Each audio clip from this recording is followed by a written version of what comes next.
我明明笃信如此债效，却重生成了天地钱庄第9任主人。这里非但分文没有，历代主人还背了一笔笔来自先王、神女的烂账，全8任主人都因此暴毙。而我，一个刚被打死的凡人，此刻却要去找那位杀穿仙界的永恒仙王，讨回他逾期千年的仙气。凡人一个臭离枭！仙王欠天地钱庄混沌仙炉逾期千年，按规矩要么还炉，要么用你坐下3座仙山来抵债。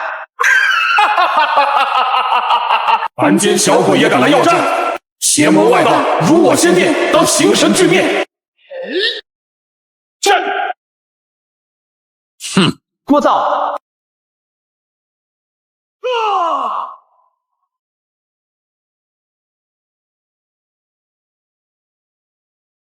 这是虾仁穿越过来的第3个人，看着手中一笔一笔的烂账，他心里总会生出一丝凉意，因为每次出门要债，都会遇到一些棘手的势力。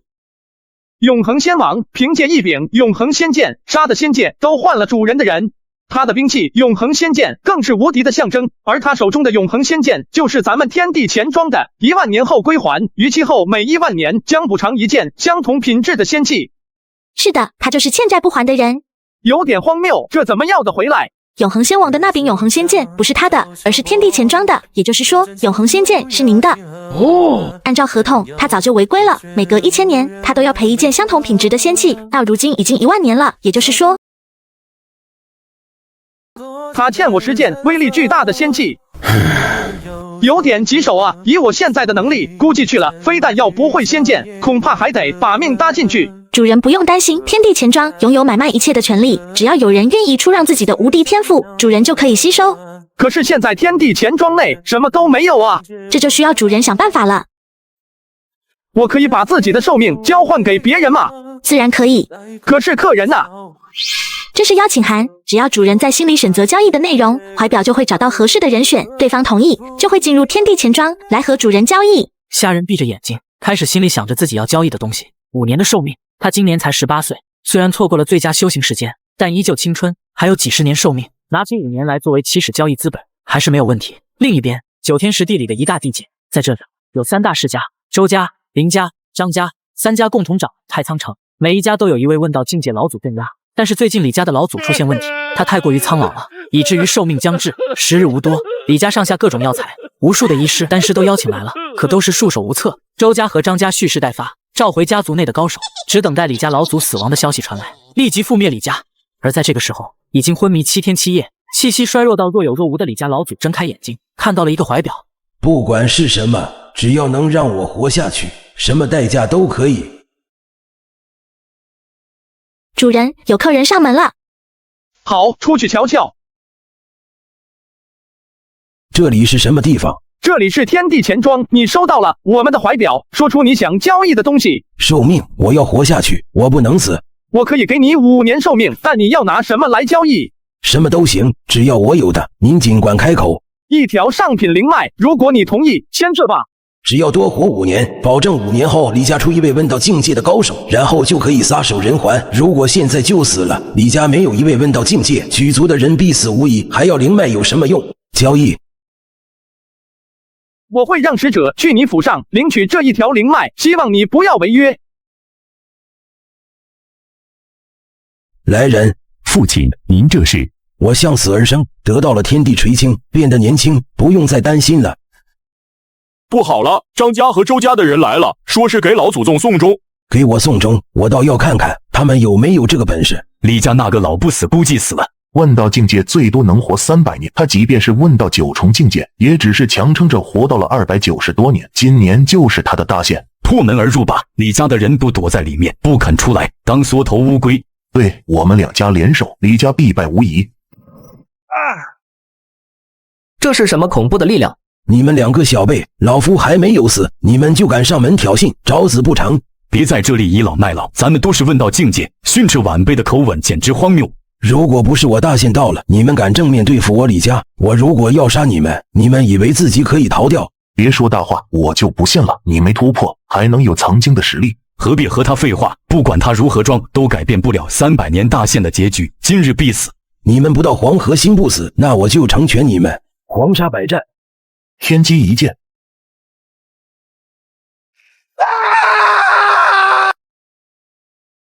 你们说我该如何处置你们？今天是我们栽了，大家都是心狠手辣之辈，知根知底。这太仓城以后就是你李家一门独大。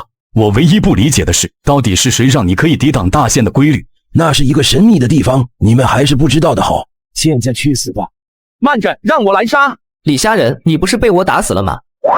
您是使者，灵脉准备好了吗？已经准备好了。我可以杀了他们吗？您随意，我帮你压阵，谁敢反抗，我立马杀谁。你是我周家养大的，你的父亲、你的爷爷都在周家养活的，没有周家，你爷爷早就死了，你和你父亲也没有出现的可能。要是这么说，我还要感谢你。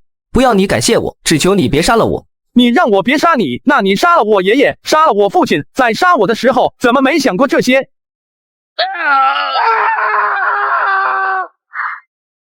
这是什么东西？这是时间大殿，储存时间的地方。这时间大殿是怎么出现的？一条上品灵脉开启了时间大殿的封印。那这里是不是有很多时间？以前大殿里有1万年时间，但是现在只有100年时间。还有很多东西被封印了吗？很多，现在因为有一条上品灵脉，才勉强打开了时间大殿的封印。一条上品灵脉解封了时间大殿，倒也不亏。现在你也报仇了，是时候帮助天地钱庄把一些陈年债务收回来。那都是仙界的大能，你让我怎么去收？可以收一些不太强的人的债务。那这样的话，我试着能否收回来？是不是搞错了？没有啊。灵虚圣地弟子数十万，管理着上百世俗国家，子民亿万，绝对的高高在上。这样的万古圣地弱吗？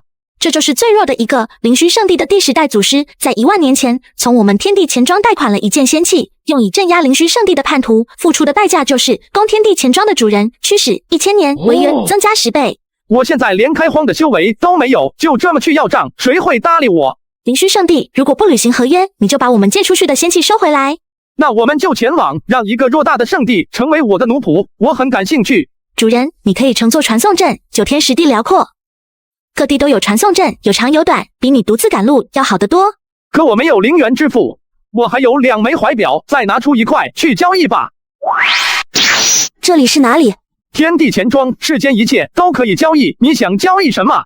我想交易寿命，可以吗？可以，但你能付出什么代价？你需要什么？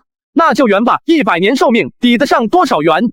我会给你100万颗神元。1颗神元抵得上一条下品灵脉，100万简直是一笔巨款。可以确认无误，请签字。我现在身上没有，但是给我1天的时间，我会拿来100万颗神元。可以，但你要付1点定金。我身上只有1000颗神元，就当是定金吧。签字吧。我拿到100万颗神元后，怎么找你？你去找我的使者，我让他去灵虚圣地收债去了。听说他们这2天在举办灵虚法会，邀请四方的人见证新的掌教诞生。这一次灵虚圣地的新掌教会祭炼天皇笔这一件仙器。哼，这一次我派出使者，就是为了收回天皇笔，还有违约的代价。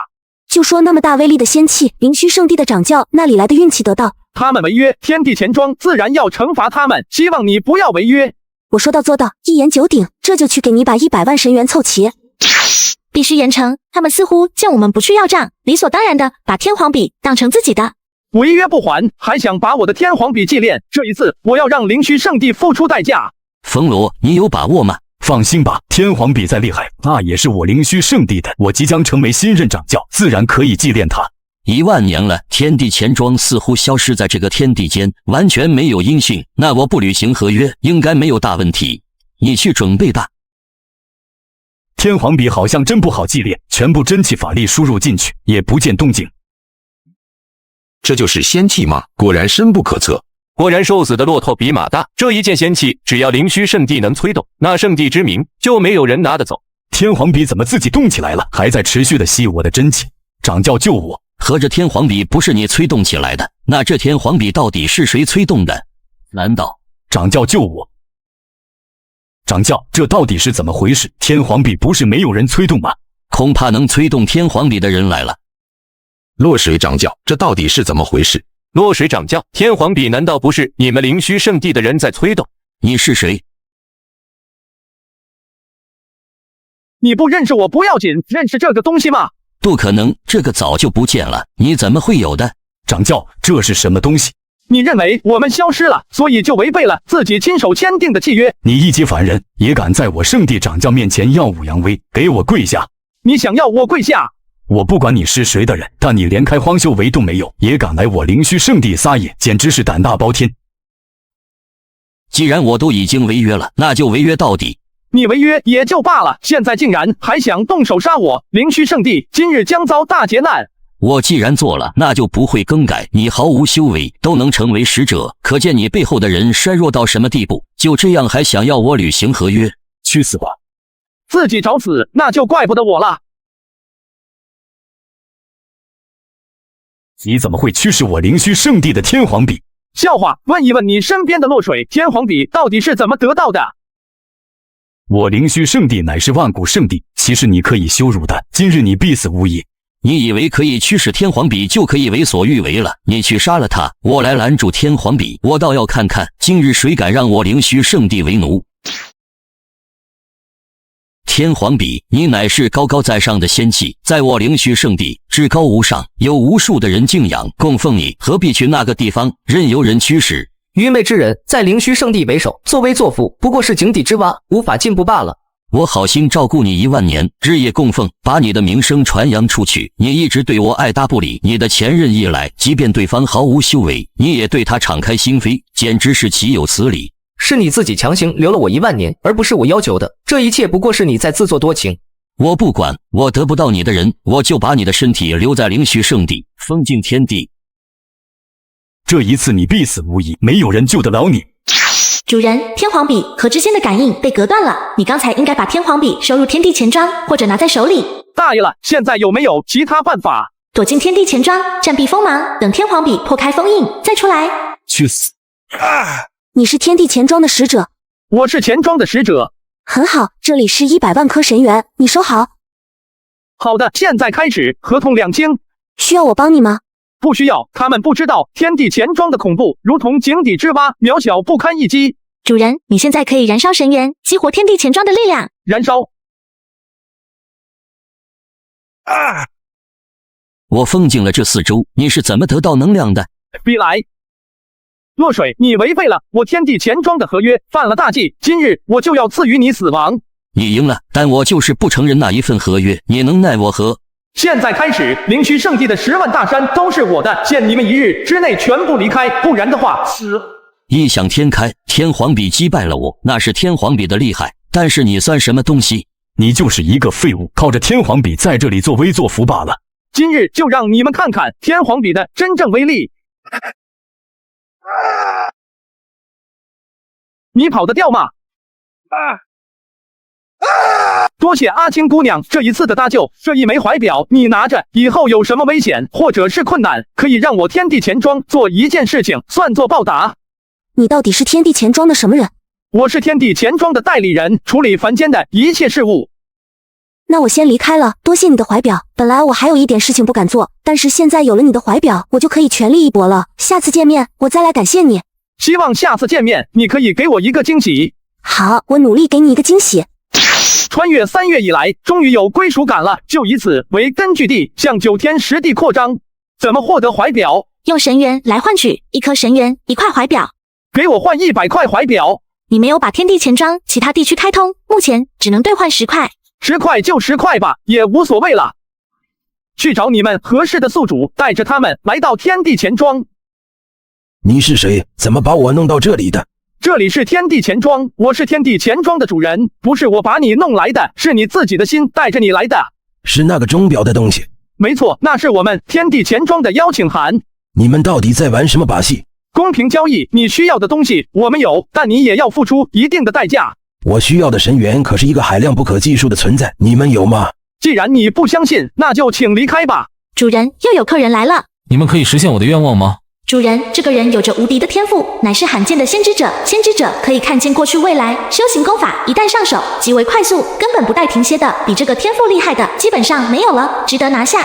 天地钱庄，世间万物都可以交易，说出你想交易的愿望。我想要报仇，杀了天道宗的冥途受主，他为了抢走我的未婚妻，把我全族屠戮干净。要不是我跑得快，早就被杀了。我可以帮助你，但你能付出什么代价？只要你能让我杀了天道宗的冥途，什么代价都可以。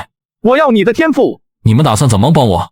我会给你一件宝物，让你亲自杀上天道宗，了解冥途。什么宝物能有这么大的威力？这是一件仙器，借给你使用1周，1周之内你杀上天道宗，仙器的威力会彻底爆发，你无需担心什么，天道宗应该不敢和你硬碰硬。如果是全盛爆发的仙器，天道宗是不好应付，而周天宇要是只杀冥途，那些长老一定不会硬碰硬。好，我签。我先要拿走你的天赋，然后再把天皇笔给你。可以。1周之后，我会让人去收回天皇笔。1周时间足够了，我一定会杀上天道宗，为我家人报仇。我注入了1万神元的天皇笔，可以随心所欲的激活，足够帮助周天宇镇压天道宗了。现在你交易吗？我需要50万神元，需要付出什么？我要你为奴14年，你签订合约后，我会把你派遣出去，辅佐我的一个使者。14年后，你就可以恢复自由，来去自如。不可能。14年换取1次机会，有了这50万神元，你就有把握冲击下一个境界。一旦突破，那就有是上千年寿命，足够让你延续辉煌。再不突破，好状态就会褪去，下次想调整这么好地方状态，基本没希望了。随着大限的来临，只会逐步衰弱，不可能维持巅峰。就14年嘛。天地钱庄是按照合同办事，不让你滥杀无辜，不让你违背道德，但与此同时，你一旦违约，我就会杀了你。这里有50万神元，我的使者他在外面，你去和他碰面吧。你是先生给我找的打手。对，我就是，这里就是灵虚圣地。这里现在是我天地钱庄的10万大山，什么灵虚圣地已经解散了。有什么需要我做的？暂时没有要你做的，你先回白帝城，好好突破吧。要是你能突破，那对我帮助也大。我给你时间。你这就让我回去？我要是一次突破过去14年，那时间就抵消了。无所谓，让你为奴14年对你而言不是羞辱，反而是一种机遇。9天10地何其庞大！我天地钱庄现在急需人手，你抓不住机遇，就无法一跃成为龙凤。要是你能一次闭关14年，损失最大的还是你自己。没有人再来了吗？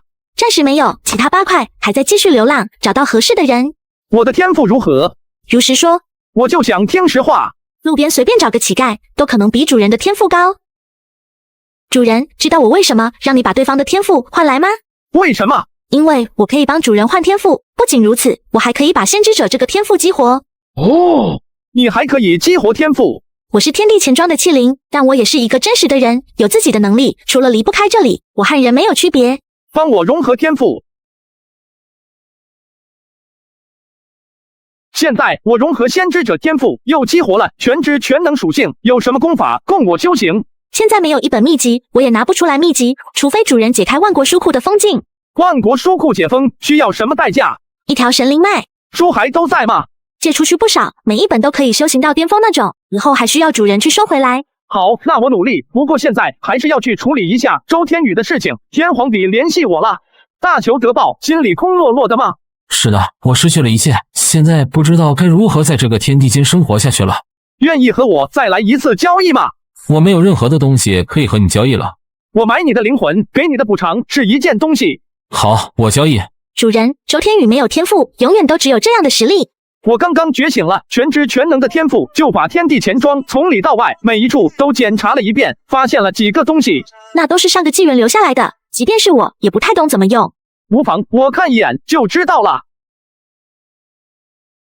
从现在开始，你的灵魂就在我手里，以后胆敢背叛我，我捏碎灵魂，你就死了。原始神格我们有4颗，主人打算把那1颗给他。4大神族天使最强的应该是战斗天使米迦勒，给他融合。这是什么东西？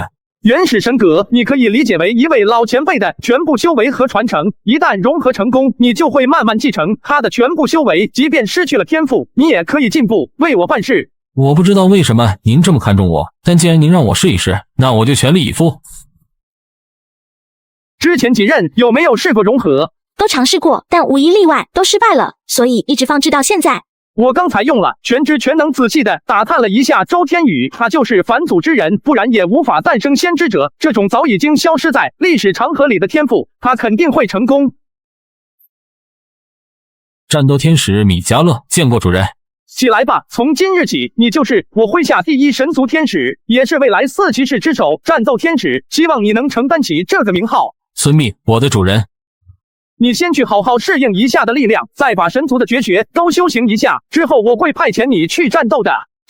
主人，白帝天光明正在找你。他不是回去突破了吗？可能是知道天地钱庄的强大，改变了想法。突破了圣主级别战斗力，不错。从现在开始，未来14年，我都是你的手下，你的大少可以帮你办事，只要不违背我的道德就可以。既然如此，那就进去见一下主人吧。你下定决心要履行这14年合同吗？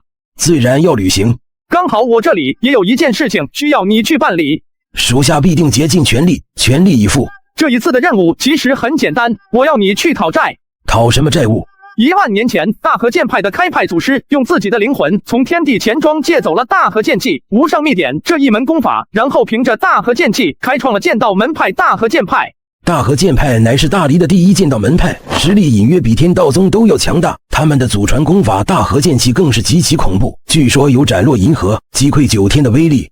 但他违约是事实，我要你去收回这个债务。我打不过大和剑派的人，会有帮手与你一同前去。怎么是你？本来想让你适应一下力量，但是现在有个事情需要你和天光明一起出动。能为主人分忧，米迦勒万分荣幸。无论他们开派祖师是死是活，都要把当年的旧账算清楚，按照合同办事。合同上写了什么，你们就给我带回来什么。主人是打算修行大和剑气？全知全能的我，现在缺少的是一门直指大道的功法。你现在还是周天宇吗？从今往后，只有战斗天使米迦勒，没有周天宇。天地钱庄的主人对你做了什么？你被夺舍了？你是在诋毁主人吗？没有，我绝对没有这个意思，我只是觉得你前后变化太大，有点疑惑罢了。什么人敢在我大和剑派撒野？大和剑派整日与外无争，不惹事，弟子安分守己，不知道阁下是谁。其实直接进去找他们这一代掌教不就行了？何必打破别人的山门？他们欠债不还，这只是一点点代价。白帝天光明，我大和剑派和天道宗没有恩怨吧？今日你打破我大和剑派的山门，所为何事？我已经不再是天道宗的长老了，我们今日前来是来讨债的。荒唐！我大和剑派开派祖师爷经历了早年的天地大战，一直到现在都是休养，还未曾出关，何曾欠过你们东西？大和剑派的祖师在哪？你们找我派祖师到底是为了什么？我说最后一次，你们祖师不出来，那我们就杀进去，血流成河，是你们造成的。我大和剑派虽然创建时间短，但也不是你们两个可以羞辱的。我刚刚适应力量，所以实力不是很强，接下来尝一尝神族的强大。大和剑气我参不透，所以另辟蹊径，展开了属于我自己的剑道。这一是屠神剑，请你尝一下。圣光普照，我与己身铸长剑。杀！你们到底是什么人？讨债的人。我知道你们的祖师没有死，让他出来。这笔债务是他欠下的，如果他不出来，那么今日大和剑派上下无一活口。你以为就靠你们2个人就可以屠杀我大和剑派？我觉得可以。你已经败了，给你们1分钟的时间，1分钟后我将大开杀戒。你一直说我们祖师欠债不还，那到底是什么债务？你说清楚。荒唐！大和剑气乃是我们祖师从秘境里得到的，你竟然说是你的主人给的，笑话，天大的笑话！既然不相信我的话，那就让你们的祖师出来反驳我。我这里可是有着你们祖师亲手签下的合同。我们祖师早就闭关1000年，试图突破，今日岂能为了你的一面之词破关而出？各位，你们不要逼着我们请来仙气镇压你们。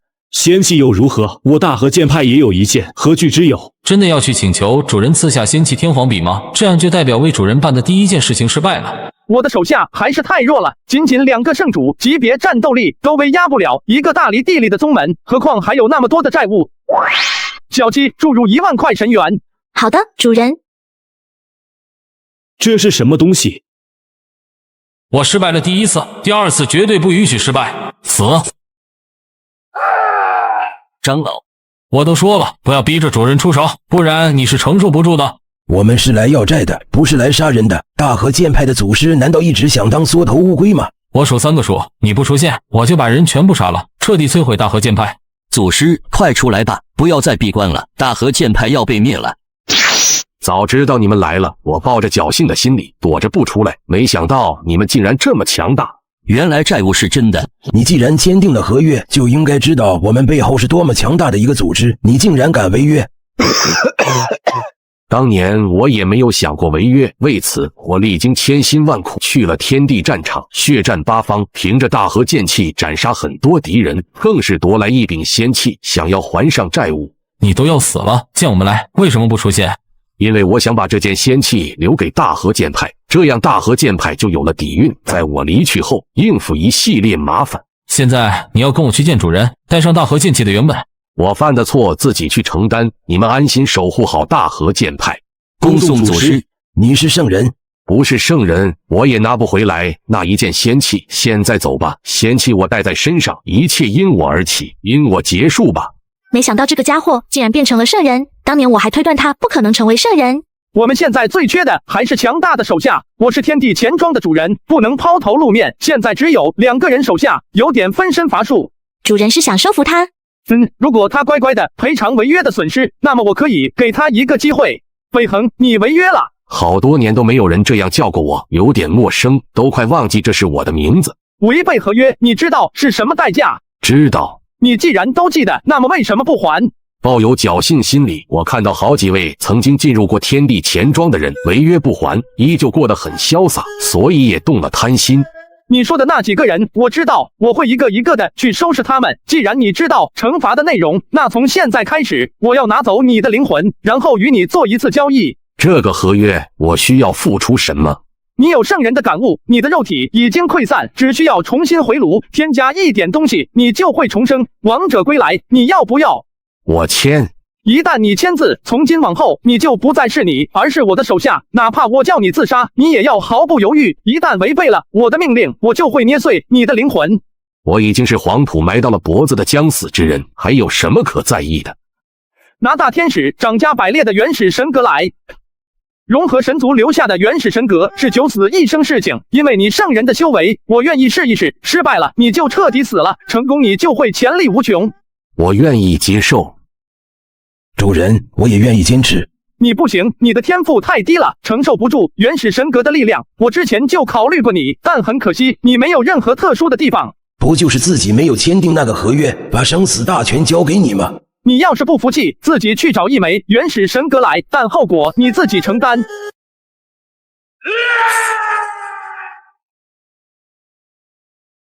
很不错的仙气，有着自己的思想，再不是普通的仙剑。大天使长加百列拜见主人。不错，如果没有这柄仙剑，不可能这么快的融合成功，甚至你会死。这柄仙器背后代表有很大的秘密，等到属下查清楚，再来汇报主人。你好好适应一下，等到过段时间，我会派遣你去完成任务的。恭喜2位了。我记得当年神族破灭，可是有不少的原始神格遗失，主人也只有4枚，你要是找到1枚，那就可以了。那还要2位帮我一下。主人，有客人来了。总算找到人了。这里天地钱庄，你想交易什么？我之前得到一个宝藏，宝藏里面有一卷主人的传记，记录了天地钱庄，还说进入天地钱庄，世间万物都可以交易，对不对？的确什么都可以交易，但前提是你付得起代价。我要交易，我要把自己的寿命交易给别人。教主级别的战力，妖气浓郁，原来是白狐得道，还剩下3000年寿命，你要把寿命给谁？她是百花圣地的当代圣女，与我相遇后遭到我的牵连，情节爆发，陷入了热念。好美好的爱情啊！接下来百花圣地狐族的人肯定不会放过他们，逼迫你们这一对苦命的鸳鸯，再然后你的妻子就受伤了。不愧是天地钱庄的主人，这些事情虽然不怎么准确，但也大差不差。这剧情前世都不知道看了多少垃圾电视剧演过了。你们的报酬是什么？1000年寿命。我支付你1000年寿命，然后给我妻子1000年寿命，再给我孩子1000年寿命，这笔买卖能做吗？你这样会死的。即便我现在出去，也难逃一死。百花圣地的人是死要杀我，狐族也想把我抓回去面壁思过。只有我死了，百花圣地才不会那么的咄咄逼人，放过他们娘俩。签字吧。多谢，还请大人多多照顾我的妻女。你确定是个女儿？是个女儿，我已经为她想好名字了，叫吴仙儿。把她的尸体收起来吧，我有预感，在不久的未来，她的尸体会有帮助的。我们现在要去找乌天宇的妻子吗？叫上他们一起走。使者，主人呢？这次是我带你们去，主人休息了。使者，我们这一次到底是有什么任务？我们去大离地中心地区救一个孕妇。大黎地的中心，那就是大黎王朝了。我知道在哪里，我也知道怎么去。师尊，现在圣女的位置已经被锁定在这附近。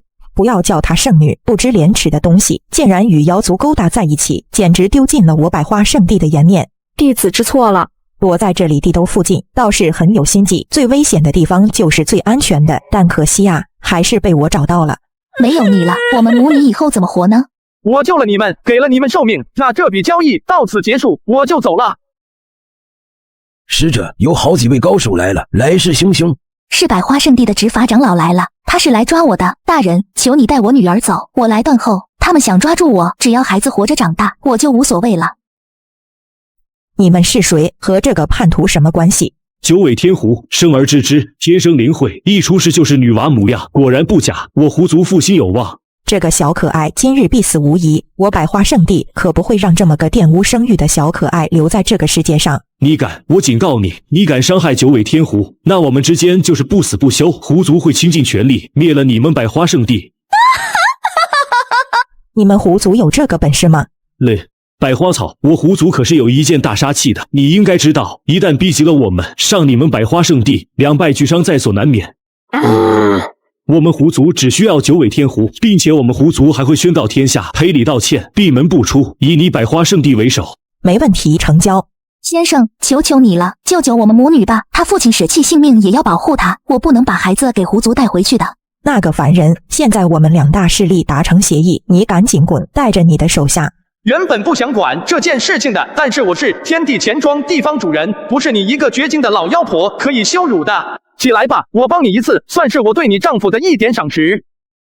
这么大年纪了，就不要火气这么旺，没有人帮你泄火，你会很难受的。找死！使者，我来杀这个绝经的老妇女。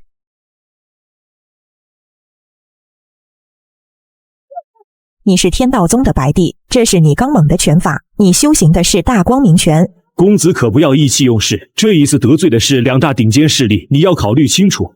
很强大嘛，再说了，圣地而已，我又不是没有灭过。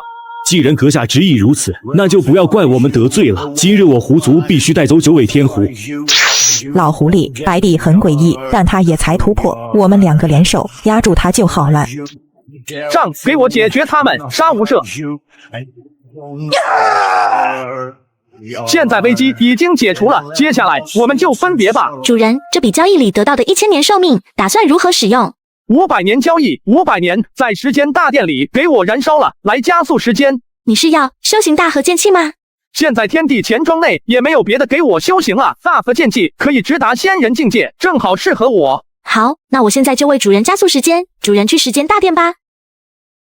你突破到了什么境界？我不知道。那主人你打得过战斗天使米迦勒、大天使长加百列吗？打得过。大天使长加百列可是圣人啊，主人竟然能打过，先知者这个天赋太恐怖了。之前大天使长加百列说过，他见好几个违约的人完好无损的生存着，这可不行，去把他们叫来。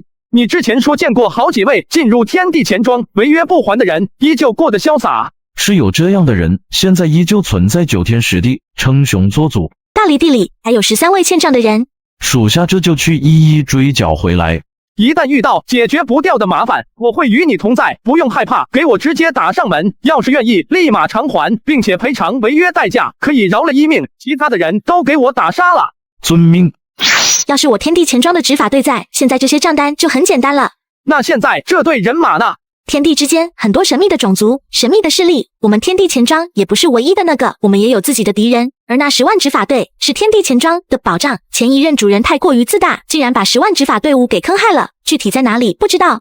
既然他这么草包和废物，怎么成为天地钱庄的主人的？正如主人你最初毫无修为，天赋差得离谱，被人揍得奄奄一息，差点死掉，然后天地钱庄也选择你成为了主人。如果不是我穿越来的，我的前身和前任比起来半斤八两。主人，有客人来了，但不是来交易东西的。不是来交易东西，那进入我天地钱庄干嘛？他是来履行合约的。哦，快迎接对方，让天光明和米迦勒一起出来，给对方绝对的尊重。这是我孙女，我带她来是想开拓一下视野。钱庄主人还请放心，我知道规矩，一定盯住她，不会说出去的。你现在是来履行合同的吗？这是我1万年前签订的合同，还请钱庄主人过目。简直荒唐透顶！用太古血脉帮别人提纯了血脉，代价仅仅只是让他提供一下太古宝物线索。前任主人在最后的一段时间里把我摒弃了，签订了一些荒唐的合同，这就是其中之一。难怪这个人会履行合同。没有问题，那么你现在有什么打算？你们天地钱庄派人和我一起进入太古禁地，拿走太古神的宝物。我查清楚了，那个宝物还没有被人拿走。这个太古家族是谁？在哪里？太古龙族就在天地战场里。天地战场乃是9天10地共同逐渐的一处广袤的战场，只要你买了门票，就可以进去历练，里面宝物很多，就吸引了很多人进去探宝。主人，米迦勒愿意去往天地战场。这是我的剑气，你们一人一道，在危机关头可以让我帮你们击溃敌人。都离开吧，你们自己商量如何去天地战场，如何进入太古龙墓，如何带回来太古神的法宝。遵命。查，给我所有的合同都查一遍，看看还有没有这样脑残的。一共5份，有3份合同的签字人已经死了，有一个是在大离地里称雄做主，合同还有3个月就到期；另一个飞升到仙界，天地钱庄现在涉世不全，我也没有太大的能力探查仙界的人，所以不知道死活。他的条件是什么？他借走天地钱庄一条神灵脉，代价仅仅是在自己国家里建庙供奉前一任主人。这个人要别人建庙供奉他，为什么？他性格好大喜功，特别喜欢别人崇拜的目光，可能建庙供奉会让他很欢喜吧。合同上面还写了1万年后，如果达到1万座，那么就必须再给对方一条神灵脉，结束这个合同。大黎王朝的老祖必死，我们不能直接出手。我知道规矩摆在这里，让怀表找一位实力高深但缺乏寿命的人来。何方前辈，来我落水岛所为何事？几天前认识这个吗？你们不是消失了吗？你借走了天地钱庄海量的资源，偿还代价是10倍，给了你1万年时间积累，违约代价是100倍。我拿不出来。无妨，我们也知道你拿不出来。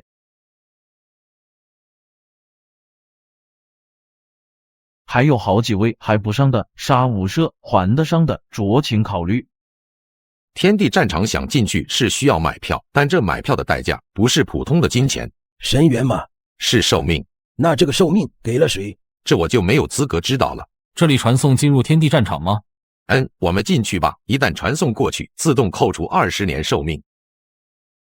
主人，来客人了。大师法号是什么？天心。天心大师，你想交易什么？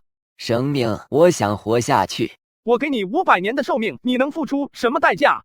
现在生命只剩下1个时辰了，根本拿不出什么宝贵的礼物。这一份合同你签一下。你给我500年寿命，未来500年我需要为你服务。你这一生侍奉了佛祖，到了死亡关头，却需要我这样一位贩卖时间、贩卖灵魂、贩卖世间一切的魔鬼来救你，有点可笑，是不是？老衲希望我不想做的事情，别逼我。天地钱庄内，你自由走动，我不限制你，也不会叫你去做不想做的事情。这玉盒里面装着500年的寿命。见过施主。叫我先生。先生。我给你讲个故事吧。洗耳恭听。很久之前，你有一个青梅竹马的红颜知己，你当时和他两情相悦，想还俗前去迎娶她，但当时的大黎王朝开国陛下看上了，强行纳为妃子，少女不愿，咬舌自尽。阿弥个豆腐。天心，解决完你的仇恨，再来为我效力吧。我不能阻止你报仇，但1个月内必须回来。主人，你编的故事好老套，好没有新意。要那么多新意干嘛？传出去了，能杀人就行了。这一下和我们没有关系呀，人家天心自己去报仇。看来我必须要在1个月内杀了大黎王朝的祖师。皇朝拱卫，皇宫清冷，戒备森严，大黎王朝的皇帝就在这里了。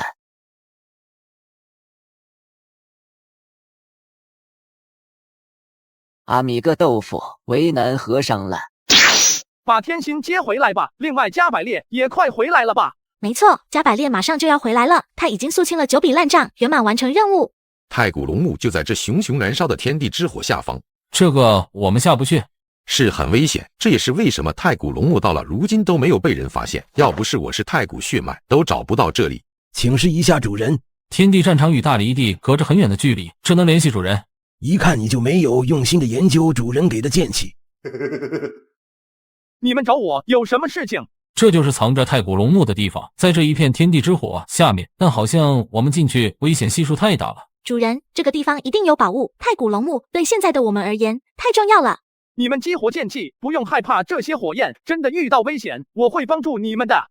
遵命主人。主人既然发话了，那我们就下去吧。这就是埋葬了太古龙墓的地方。太古龙墓就在里面，因为太过于凶险，这里料无人烟。既然如此，那就下去吧。这一缕剑气撑不了几天的。很近了，我们越来越接近核心。钱庄主人为何不继续前进了？就在前面不远处了。前面火焰里存活的生物在这里埋伏，想阴我们。主人，这都是火焰啊！人类，你竟然察觉到我的伪装！我火焰之王隐藏的如此之好，你是怎么发现的？火焰巨人，我没有怎么看出来，反而一个火焰宝宝倒是挺可爱的。该死的人类，你竟然敢羞辱伟大的火焰之王！我要把你彻底焚烧殆尽！侄子剑刃，偷袭了，我还想逃走。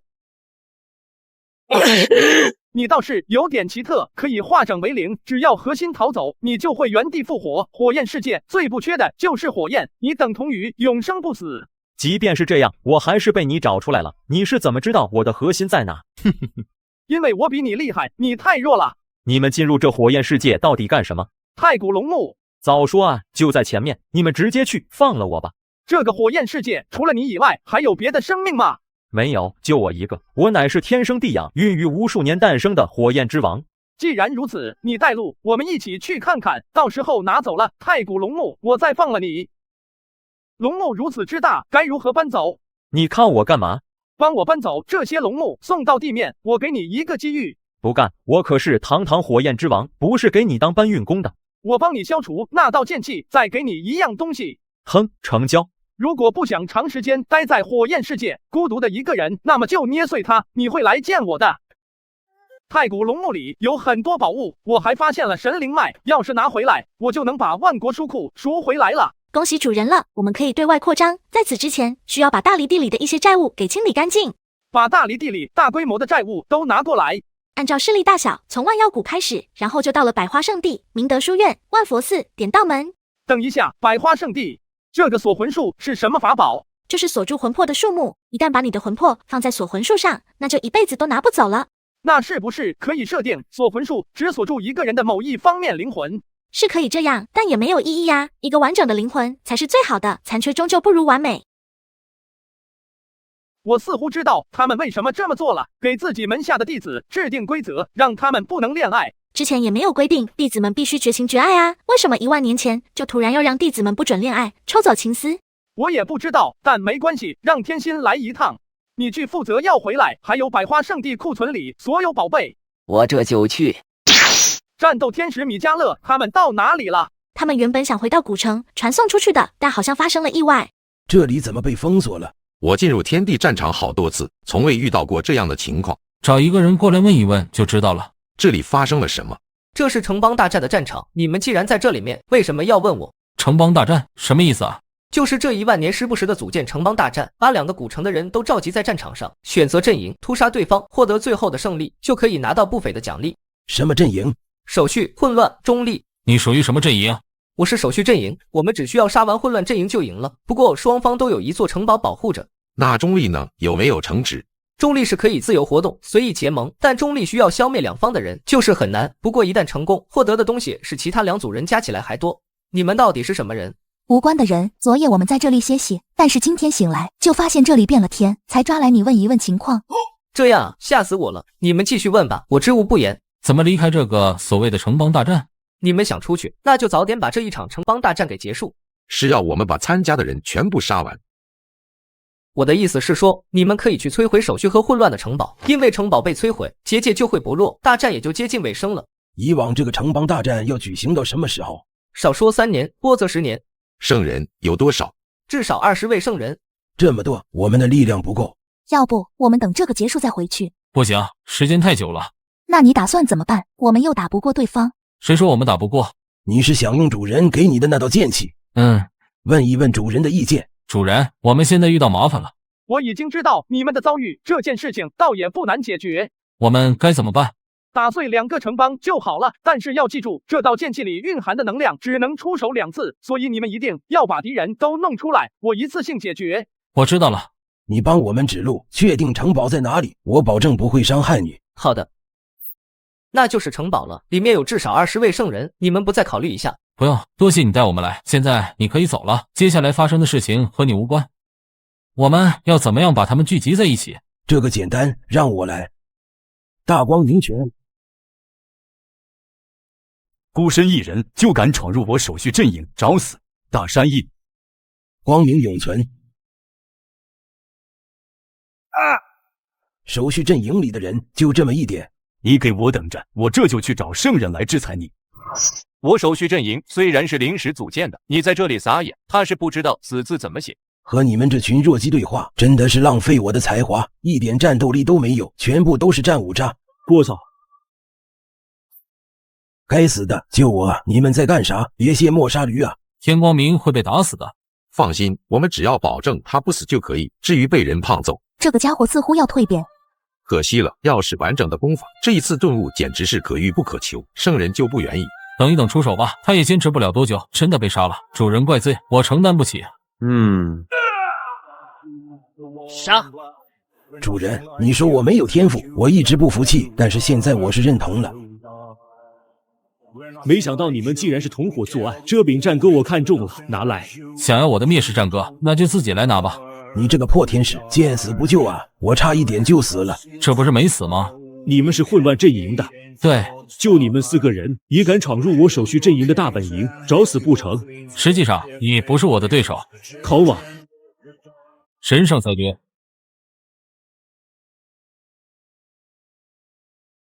唐红剑法。对我使用精神攻击，我可是神族战斗天使，简直是找死！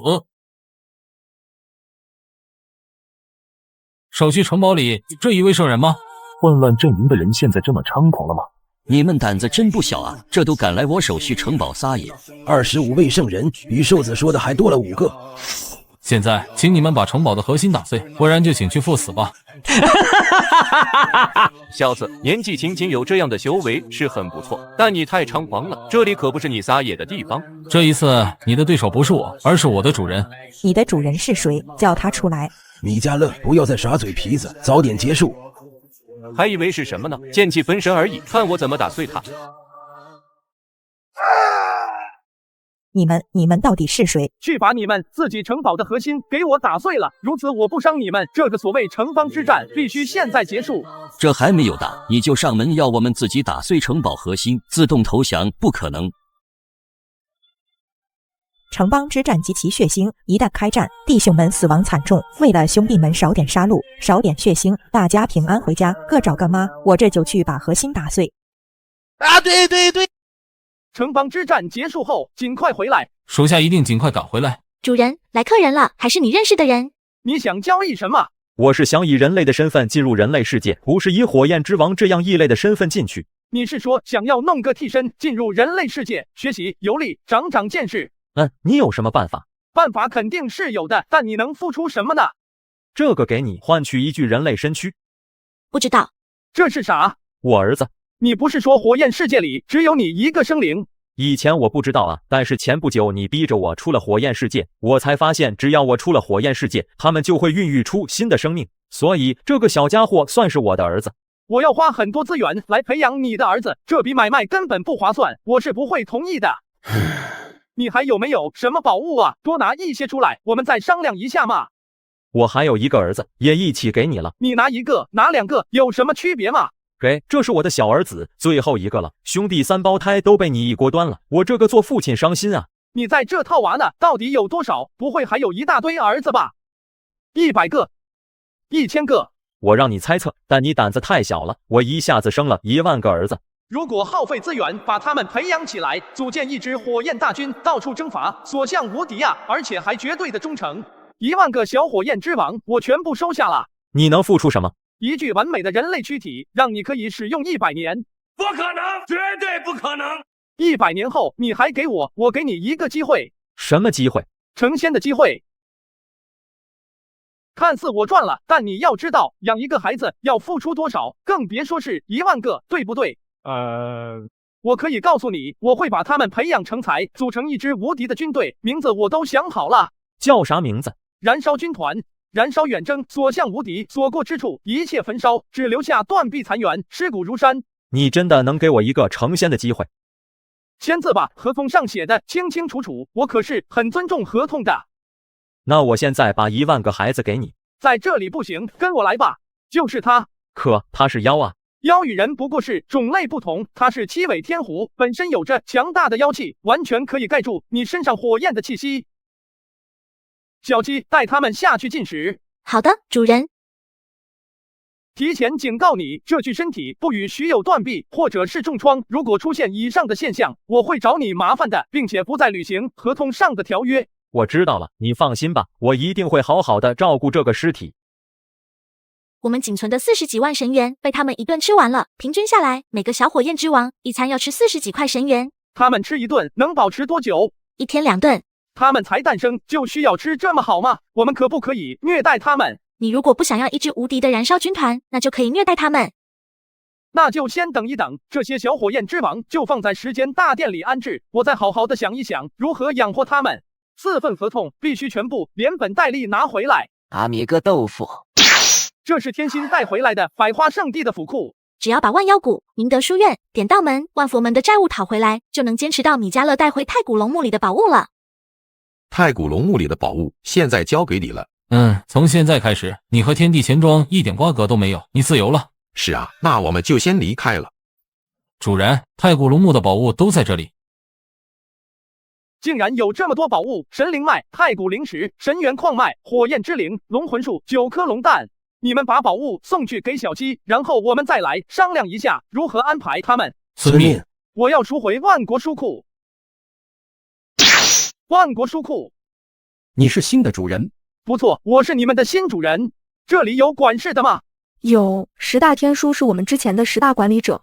10大书籍是？就是最初10代师兄创造了10大天书，他们分别是永恒天书、太虚之书、经年之书、战争古书、本源道书、死亡本纪、道德秘卷、灾难天书、太上忘情、众神之光。那现在这10大天书在哪里？借出去了9本，万国书库里只剩下1本战争古书。那这战争古书在何处？他在最顶层睡觉。上次万国书库封闭了大门，谁也进不来，我们也出不去。他说是等到万国书库打开再叫醒他。好，你们的一切照旧，我不会打乱你们生活方式的。你就是战争古书？没错，你是天地钱庄新的主人。你既然诞生了灵智，管理着偌大的书中王国，不知道可否帮我一个忙？需要我帮什么忙？帮我训练一支无敌的大军。我训练队伍可是很惨烈的，一般人坚持不下来，就算坚持下来，不符合我的要求，那也没辙。我保证这一支队伍你非常满意。先别说大话，我看中队伍首先是天赋，第二是协调，也就是所谓的默契感。吹牛与否，看了就知道了。现在和我去见一见吧。好，要真的符合我的要求，我就训练他们，把我的战争古书上所有强大的功法、战阵、古法都传给他们。小火焰之王，我当他们的教官，给我一点时间，我还你一支无敌军队。好，不过当务之急还是先开个会，讨论一下他们以后的生活。这个会主要是商量一下接下来小火焰之王的事情。小火焰之王有什么问题吗？他们吃的太多了，一天就要消耗100万神元。我们从太古龙墓里得到的宝物，坚持不到半个月。大家也都知道，我们养不起，至少是现在养不起，必须想个办法。我知道一个地方。什么地方？9天10地是19个地方，9天高高在上，10地分布4方大离地，是最弱小的一处，没有什么资源，养不活，但其他地区可以。但选择什么地方？地狱天。地狱天，9天里最弱的一天，和大离的在10地里的地位一样，不受重视。我去过地狱天，地狱天最大的问题就是太过于杀戮了，每时每刻都要死无数的人。小鸡，你的意思是把小火焰之王带去地狱天，好好磨砺吗？没错，由战争古书带领，在地狱天里摸爬滚打，训练自己。我可以带他们去，但我有一个要求。什么要求？帮我找到战争之主。10凶之一，也就是塑造了战争古书的绝世大能——战争之主。战争之主现在在哪里？不知道。当年我和战争之主分开，落入了天地钱庄第一任主人的手里，被放在了万国书库。不知道？你身为战争古书都不知道，那我从哪里去找？虽然我不知道，但是能感觉到他还活着。我会帮你留意战争之主的踪迹，但我不保证。好，我这就出发。天地钱庄第1次全体会议到此结束，散会。主人，有新的客人来了，这次又是熟人。我好像没有熟人啊。说出你要交易的内容。我想复活我的母亲和父亲。你的父亲是谁？巫天宇。啊？这才过去多久，你就长这么大了？因为我是9尾天狐血脉，再加上我母亲把本源都输送给我，所以我才在短短的时间里快速长大。你想复活你的父母，那么你能付出什么代价？我的天赋。你的天赋是很厉害，9尾天狐一旦进入成熟期，努力修行，早晚会成仙，但那是成熟期的天赋。什么意思？我们可以签订一个合同，合同期限100年，在这100年里，你为我办事，我保护好你父母的尸体，不腐不坏。100年后，当你达到成熟期，我们就可以进行交易。好，我签字。还好忽悠过去了，巫天宇的尸体都被我借出去了，而且灵魂都不知道去了哪里，哪有那本事去复活？只能等到自己强大一些，才能复活他们。从现在开始，你跟着小七，他会带你的。本以为主人收下巫仙儿是想巫仙儿侍寝呢。别看他现在一切都发育好了，但他才出生几个月，还是个婴儿。你们男人不都是喜欢这样的幼女吗？什么我们男人？别一竿子打尽。主人，你已经1个月没有营业了。1个月了吗？你要当一个好老板。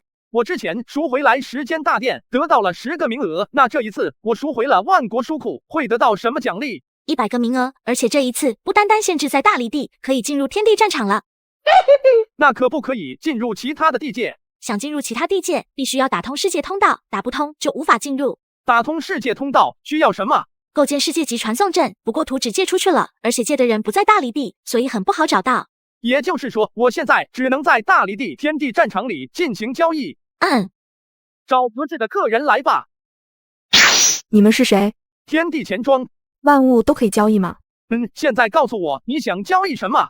我要当万龙帝国的皇帝。没问题，我可以帮你逐步实现这个愿望，但你能给我什么？我虽是万龙帝国公主，但父王他非常重男轻女，身上根本没有宝物。我可以陪你，我还是处子之身，我在皇家跟着宫女们学习了很多伺候男人的招式。不需要。那您说需要我付出什么代价？我要你的灵魂。我可不可以换一些条件？给你考虑10分钟，10分钟后你不签字，那就离开。你想控制万龙帝国？我想着借助万龙帝国收集世界级传送阵的图纸。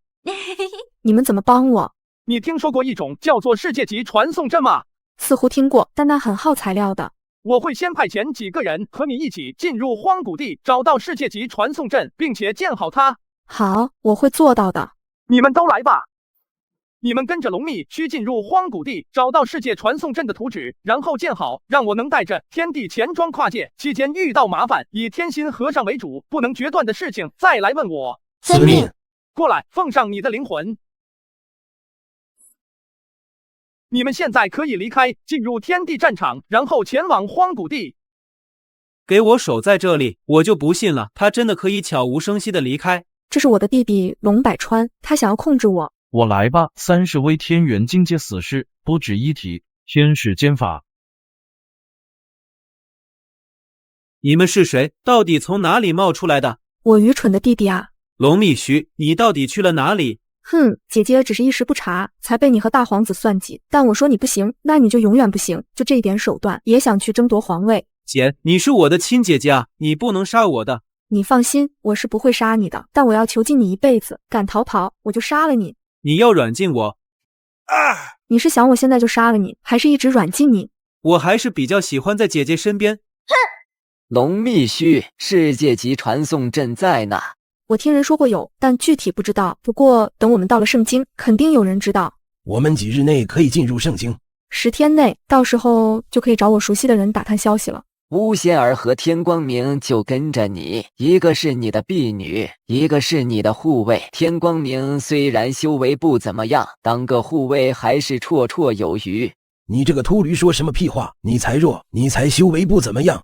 怎么，你有什么意见？没有，一切听领导的。我们这几个人就在暗中待命，一旦遇到解决不掉的事情，我们再出手。我们第1次进入圣经，竟然有人半夜来祝贺，贫僧担当不起啊！肯定是大皇子派的。公主还有七皇子，你们不该回来的。这次我们就来送你们一程了。这样偷偷摸摸的躲在暗处算什么英雄？加百列，你去请他们出来。我还想问一问他们是谁派遣来的，你全杀完了，下次能不能出手轻一点？我已经出手很轻了，没想到他们这么弱。阿米个豆腐！这是我的府邸，你们去我姐姐的府邸，我保证在家面壁思过，不出家门。不同意就不同意嘛，打人家干嘛？你在乱动心思，下次就不是巴掌了，这是第一次警告。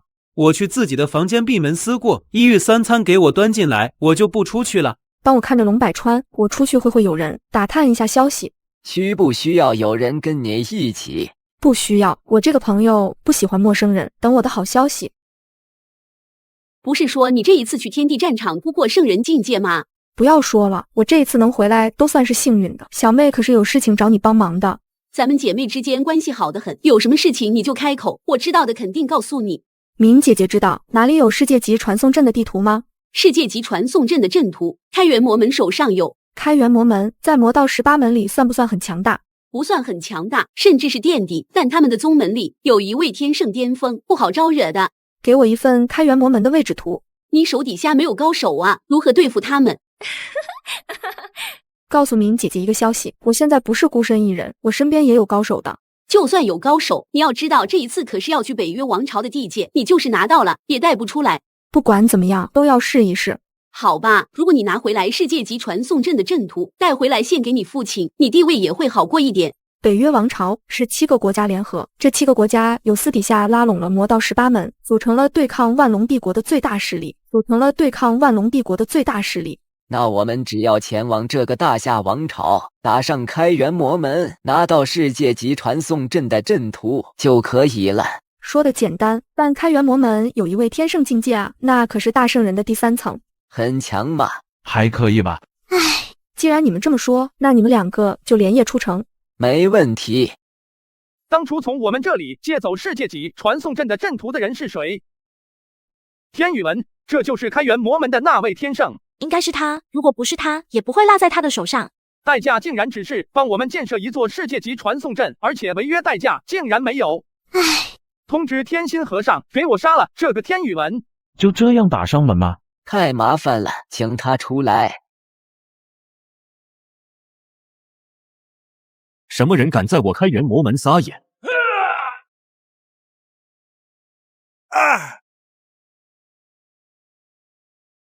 哼，你也是天圣境界，也敢来我开元魔门撒野？天宇文，带着世界级传送阵的阵图出来，不然我们就打上你开元魔门了。你们不是消失了吗？我们现在回来了，给你10秒钟，你不出来，我们就进来了。我去拖住他们，你们现在去禀报大夏王朝，就说万龙帝国的人来犯，要抢夺我们的世界级传送阵的阵图。这里交给我，你去把他们的府库全部搬走，不要给他们留下一点。你的同伴呐，不好，你竟然有这样的修为！这竟然是圣人领域。你从我天地钱庄借走的世界级传送阵的阵图，现在可以交还回来吧？我拿出来，你放过我。出家人不打诳语，贫僧不能骗你，你的性命贫僧要拿走。只要你放过我，我还把我多年的积累全部交出。和我一起来的人已经去拿了。你这个假秃驴，你们说不杀生的，你杀人，你破戒了，佛祖会惩罚你的。阿米个豆腐！我在书里看到过世界坐标星空引路图，但破戒之刃没有看到过。破戒之刃可以撕裂一个世界，这是一件很强大、很恐怖的法宝，而且还是魔门的法宝。那什么地方有？反正大离地里没有，黄谷地有没有，暂时不知道。我们天地钱庄进不去。希望有吧，集齐这3样东西才可以建造世界级传送阵。有客人来了，这一次该不会又是我的熟人了吧？这一次是新的客人。主人，这个白天堂是极为罕见的光暗之体。哦，堕天使路西法是不是光暗之体？路西法是后天转换成光暗之体的。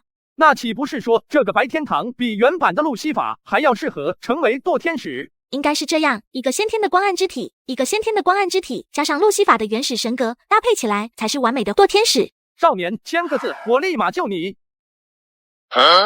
这个算吗？算，他自己主动应的，我们没有逼迫他。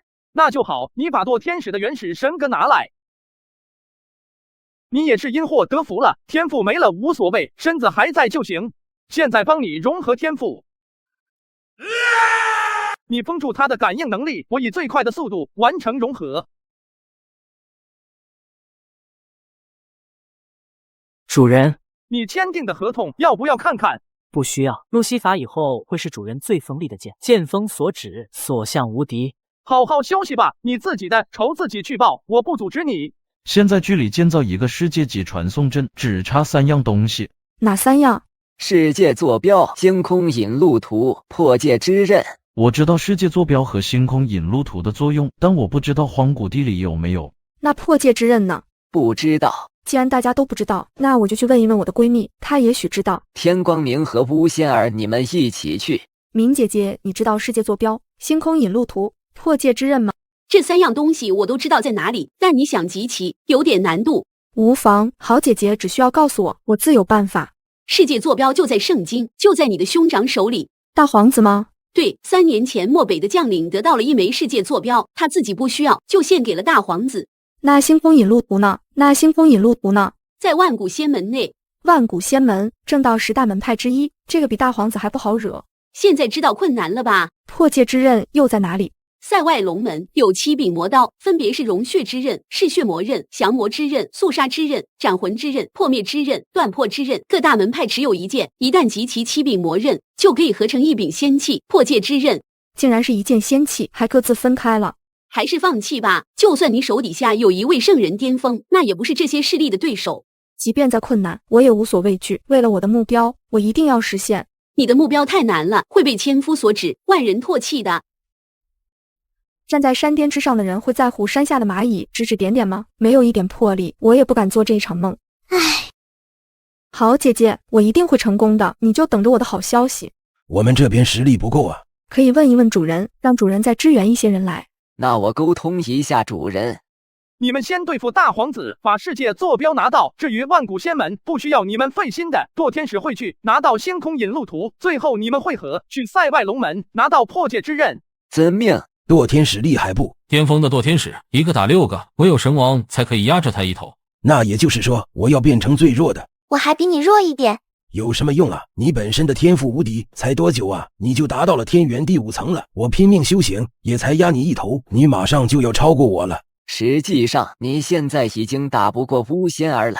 你们继续商量，我有点事情出去了。你要去哪里？去变强。让他去吧，他心里也不好过。怎么戴上面具了？戴上面具也算是告别过去，从今往后只有堕天使路西法。不错，很有决心。融合的怎么样？10分完美。很好，那你现在就可以回到自己的宗门去帮我拿到星空引路图。万古仙门吗？是的，你去拿星空引路图，顺便报仇，接着去找米迦勒和加百列会合，开始最后一步。路西法领命。龙百川和龙密须早就互相看不顺眼，现在龙密须竟然能在龙百川的府邸住这么长时间，看来是龙密须赢了。大殿下，门外龙密须公主带人前来拜访。龙密须这个时候来拜访我，是何居心？殿下，不管对方是什么居心，这里都是您的地盘，见一见又如何？带他去大天，我随后就到。等会直接和大皇子要世界坐标吗？何必那么担忧？可你如果和对方打起来，闹大了，让我父皇知道，我们就不好走了。一个刀声而已，能闹大了？龙密须，今天我就告诉你一个道理，等你有强大的力量的时候，记住了，直接碾压过去，无需管别人说什么、想什么、干什么，因为你就是无敌的。好像是这样。这真是稀客啊！你以前虽然帮我，但从未到过我的府邸，现在过来，所为何事？无事不登三宝殿，今日小妹前来，还是想请大哥割爱一件宝物。什么宝物？世界坐标。你要这个做什么？你交给我就是了，你交给我就是了，作用如何不关你事。你这是要东西的态度。大皇子，你最好现在就去拿来世界坐标，不然恐怕在府邸之下的地宫里，那个老者护不住你。地宫可是十分隐蔽，知道的人少之又少，这个和尚如何知道的？你说什么？你还想挣扎？领域，你做了什么？何方宵小也敢在大皇子的府邸撒野？大皇子还是把世界坐标交给我，这样你才能安然无恙。你知道我是大皇子，你还敢这样？你是大皇子，可在我眼里，你就是垃圾。海量的资源堆着，到现在才突破圣人境界样。你简直在找死！杨大人，把他们全部都杀了！你竟然手持仙器，神圣剑法，蛇灵大王！今日算你狠，咱们来日方长。孬种一个！你如果和我真的打起来，我还能继续和你拼吗？大皇子，你现在有何话说？给你们。好，说到做到，我们走。主人，星空引路图已经到手了，接下来我该去哪里？你现在去塞外龙门，他们也会去的，在那边汇合。龙门在哪里？极北方向，继续深入就可以看到那一座座巨大的石窟，在石窟里居住的就是高山族，七柄魔刃也在高山族人手里。我们还是尽快赶到龙门，与堕天使会合。毕竟这一路也不太平，很多人都盯着我们。是大皇子的人，还有那些支持大皇子的势力，全部都在追踪我们，阴魂不散。这些人暂时不足畏惧，现在还是要拿到七柄魔刃为主。破戒之刃分化的七柄魔刃分别在何处？在高山族七大支脉的手里，继续深入就可以看到。我觉得还是要等一下堕天使，毕竟他也是一大战力。不用等了，他已经来了。堕天使路西法，见过诸位。路西法，这一次多了你，必定事半功倍。这一次主人让你当指挥，我听你的。龙秘须来介绍一下，我们应该先拿哪一件才好？我们先拿融血之刃。融血之刃所在的分支只有一位道圣，人丁稀少，但是他们个体实力很强大。这个我去，就一位道圣罢了，你们去拿别的。我觉得我们可以一起去，安全一点。我总感觉好像有大难要来，必须抓紧时间把世界级传送阵建起来。大家拿到之后立马汇合，毕竟建设传送阵的时候还需要一定的时间。这里就是云帆之脉了。你是异端徒，不能进入高山神的神殿，赶紧滚下去！你信不信我马上把你这个高山神给打碎，捣毁这个神殿？你敢？你看我敢不敢？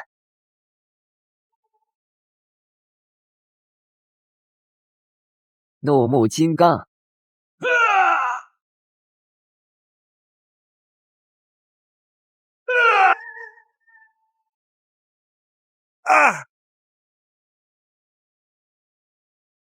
我刚才那一击携带的是18罗汉的怒火，18位罗汉加持在我身上，你根本不是对手。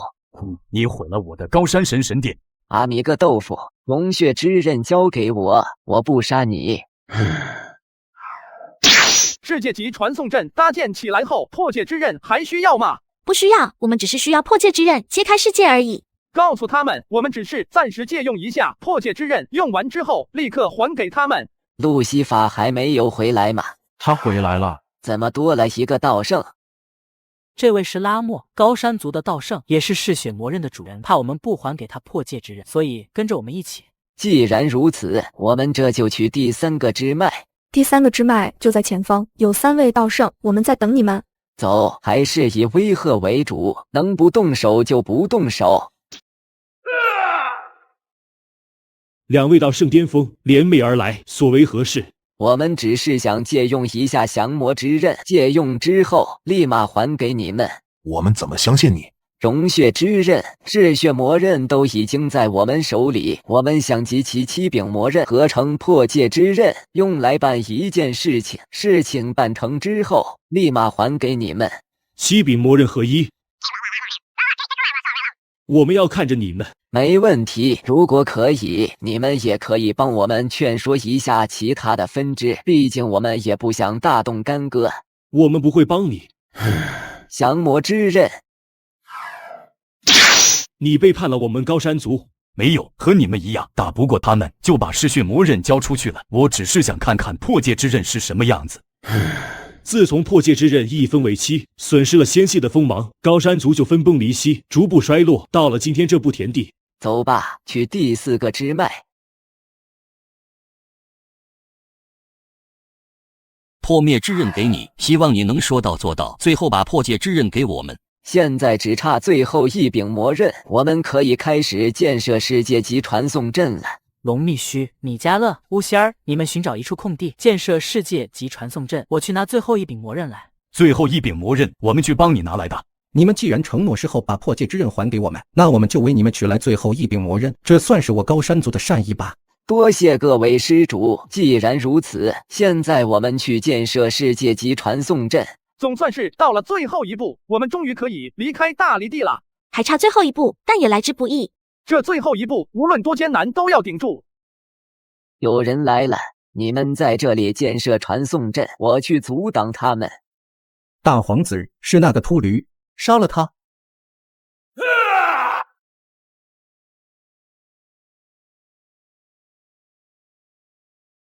大家一起上，我就不相信了，他一个人能抵挡9位的联手。人多又如何？今日你们一个也活不了。秃驴，你太自大了，我们单个打不过你，但大家都是道圣，车轮战都能打死你，大家一起上吧。佛祖金身，超度吧。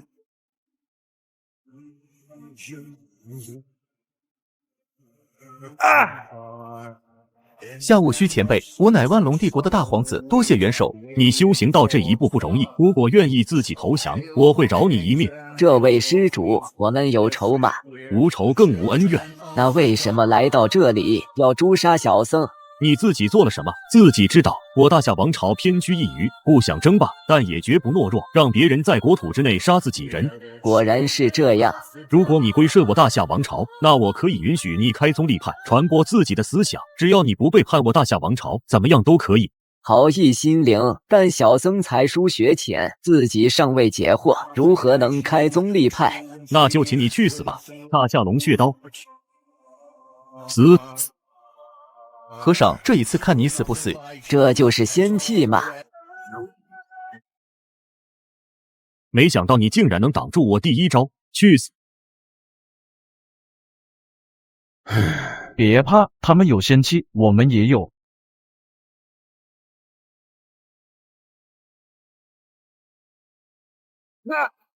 你是谁？他和这个秃驴是一伙的，现在肯定在后面搭建传送阵。世界坐标最大的作用就是搭建世界级传送阵。你找死！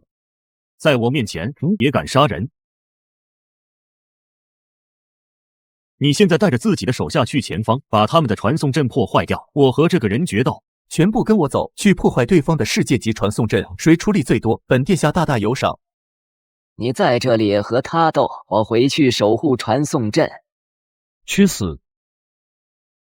你也是天心和尚的同伙，是又如何？不是又如何？如果是同伙，那就去死吧！你们杀不掉我。他们10个如果杀不掉，那在我们几个呢？还有我们也是为了诛杀你而来。万古仙门的7位道圣，你们是哪里人？老夫3人为原始魔宗的3大长老。原始魔宗，我们无怨无仇吧？你们杀了开元魔门的大长老，并且洗劫了开元魔门的宝库，这种行为是赤裸裸的挑衅我们原始魔宗。你怎么了？和2柄仙器近距离接触了一下，打得过吗？可以试一试。这些你拿着，你来融合。我今天就让你看看堕天使路西强大。光暗领域，无敌王子，奔流剑，大河滔滔。破戒之刃什么时候好？拿来了，终于拿到了，差点大打出手，不过还是威逼对方拿来。施主来的不晚。我隐忍半天，就是为了这一刻，你们的希望破灭了。龙百川，你竟然来到这里！你们如果一直隐忍着，我不可能察觉不到。智者千虑必有一失，你虽然感知能力很强大，但我们一路走来都是用了大美圣地的归西法，隐藏了自己的气息。2位老祖，给我杀了他，顺带拿走断破之刃。他是高山族的道圣，高山族道圣很多，所以不能杀。龙百川，我之前念在血缘关系份上，饶你一命，你别不知好歹，真的想逼我杀了你？把我关在一个小地方，软禁我，圈养我，那叫饶我一命。你一介女子而已，真以为自己能当上女皇帝吗？我现在就来杀你。拉莫，2位道圣，我们一人一个如何？大你的身体。无妨，死不了，拖一点时间还是没有问题的。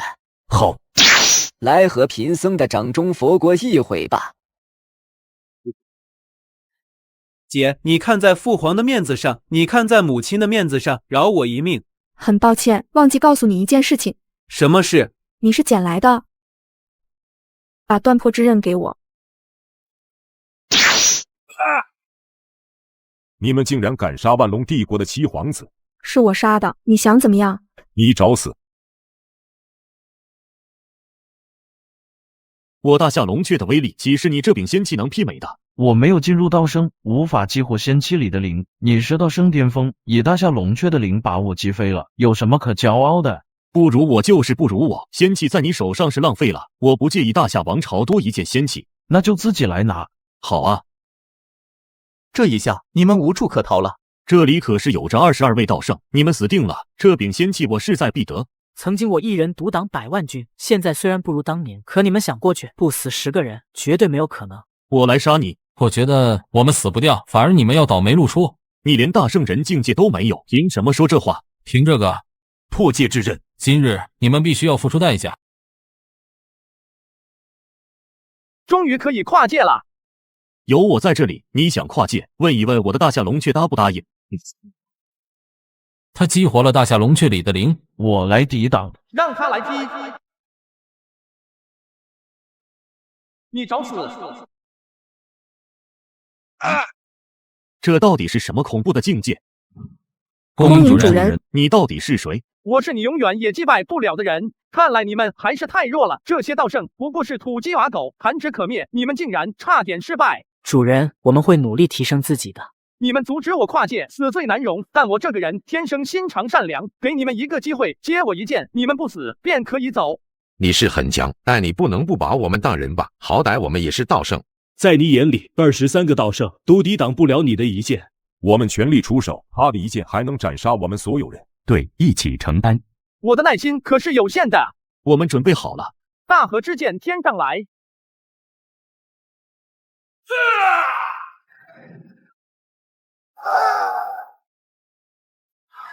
你想干什么？我抵挡了你的剑气，我没有死亡，你自己说的，你要遵守诺言。我的钱庄里缺了一把砍柴的刀，这个不错，可以拿回去当做砍柴的刀。还给我，你这个强盗！我记得之前你不是觊觎加百列身上的仙剑吗？那个时候的你就不是强盗。求求你，把大夏龙雀还给我！大夏王朝不能丢了大夏龙雀啊！现在这个不是大夏龙雀了，这个叫月轮。不，你不能这样！我说了，不杀抵挡下来的人，这是第一次警告，下次就是你死。喂，天亮了，看不见走位走，看样子是死了，埋了吧？我还没死。那哥，我错了，我真的错了，留我一命，我什么都愿意做的。龙秘须，你自己说，留下他是否可以？阿妹，我是你多年来血缘上的亲哥哥啊。对不起，我是捡来的。你说这巧不巧？其实我也是捡来的。我母后小时候就告诉我，当年的大皇子夭折了，捡到了我，然后我就成了大皇子。从今天起，你就是我异父异母的亲妹妹，妹妹在上，请受哥哥一拜。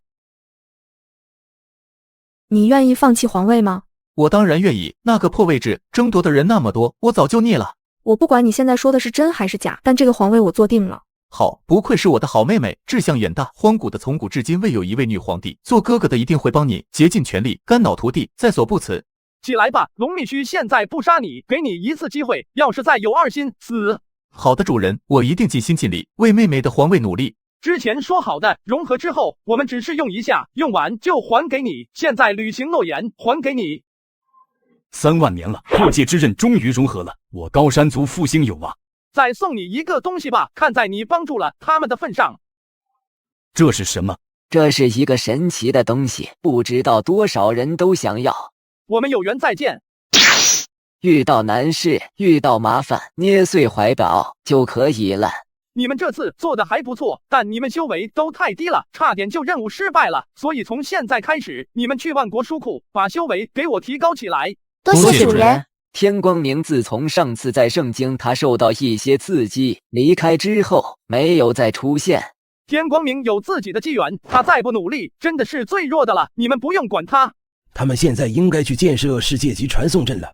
等我拿到这个疑似神格的东西，我再来帮你们。马上到我家了。你可别骗我，要是没有东西，或者和你描述不符，你知道后果。你就放心吧，保证你看到后就会相信。金色传说。这就我要的东西，按照我们之前说好的。没问题，把神元交给我就可以拿走了。不对，我怎么越看越绝对不对劲啊！女的，这是个女天使。你这段时间去哪里了？别问我去哪里了，主人跨界了吗？你要见主人。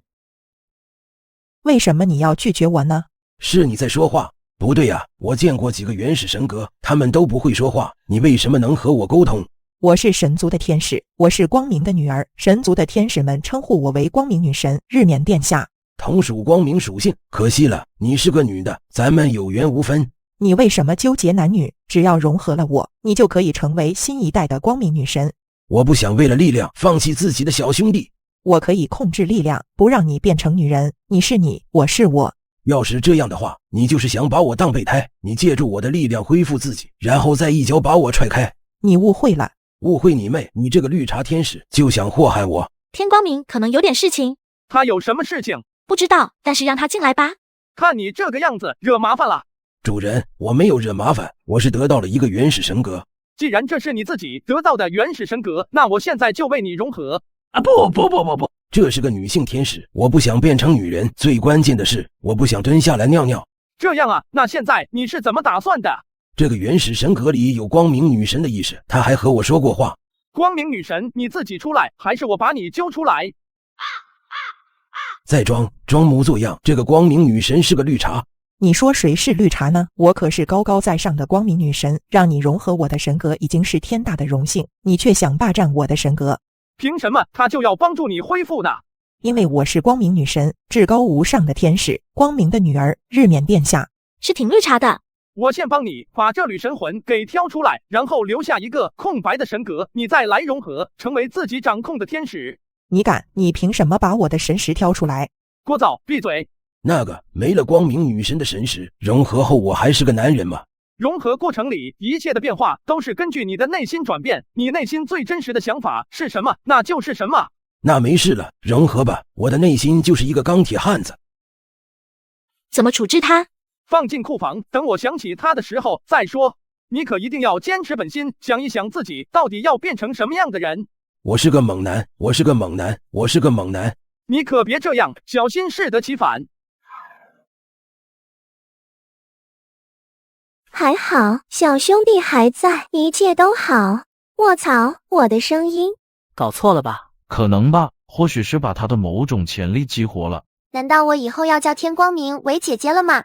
你们别瞎污蔑人家，我怎么说出人家这词了？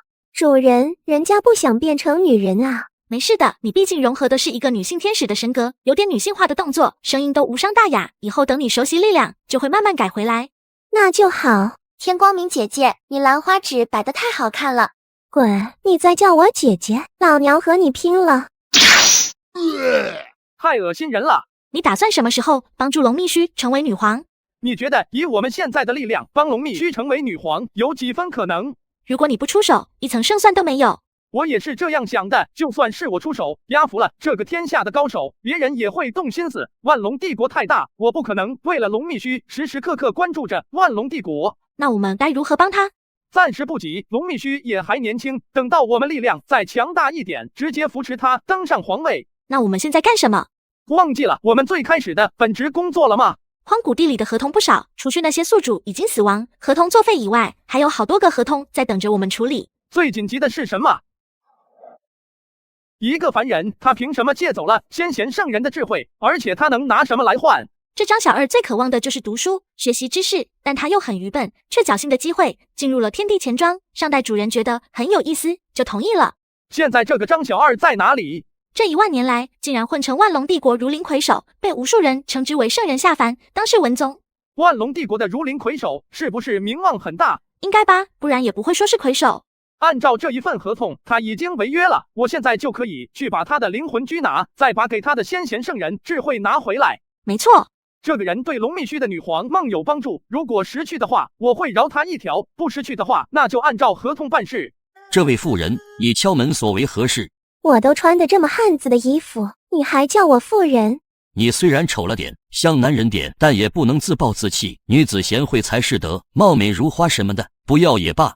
大爷，去通知你们公主，就说天光明来访。那好吧，你记住啊，女子贤惠才是最重要的。看习惯了，不是太丑，反而多了一丝风韵。尤其是这一朵红花插在头发上，做了点缀，非常完美。你那不是风韵，而是骚气。你知道个屁！男人就不能有风韵了？你这是怎么了？中邪了？主人给了我任务，让我来找你，你就这样让我在你府邸门站着？那请吧，天光明姐姐。要不要从天地战场拿50个怀表回来，投放到荒古地来，开辟一个新的市场，壮大天地钱庄？好的，尊重主人您的意见。主人，来客人了。什么这么快？不是荒古地的人，而是天地战场里的人。或许主人会有一个惊喜。啊！这就是你所谓的惊喜？快点救人啊，不然快死了。这位可是来自月亮上的女人，和是最后一个原始神格的哦。哦，拿合同来。小月月，我救你的命，然后你需要一辈子给我卖命，违约者死，同意按个手印。他咋还不醒？可能是因为本身修为就不弱，再加上月天使乌苏娜和他之间无缝融合，这次应该是所有天使里融合最彻底的那个。可惜天光明得到的是一位女性的原始神格，又把里面的记忆共生去掉了，本该完美融合的神格，现在变成了一个半成品。我死了吗？你是新月的女儿，为什么要死亡？你是谁？我是月天使，新月的代表。融合吧，你可以完美的成为我，而我又可以在你身上延续月天使的辉煌。我们成为一体，为主人好好效力。主人，我现在该如何称呼你？殉道者秦月已经死在了天地战场里，死后只有月天使乌苏娜。很好。你是来自哪里？韩月天，月宫秦家。9天里最垫底的是地狱天，排在地狱天之上就是韩月天。你先下去好好适应一下力量，马上就有你的用武之地了。小七，帮我联系一下战争古书。有什么事情？我正在训练他们呢。现在我的燃烧军团实力如何？在这里火元素充沛，完全不用担心。现在的燃烧军团可能超乎你的想象。既然如此，把他们带回来吧。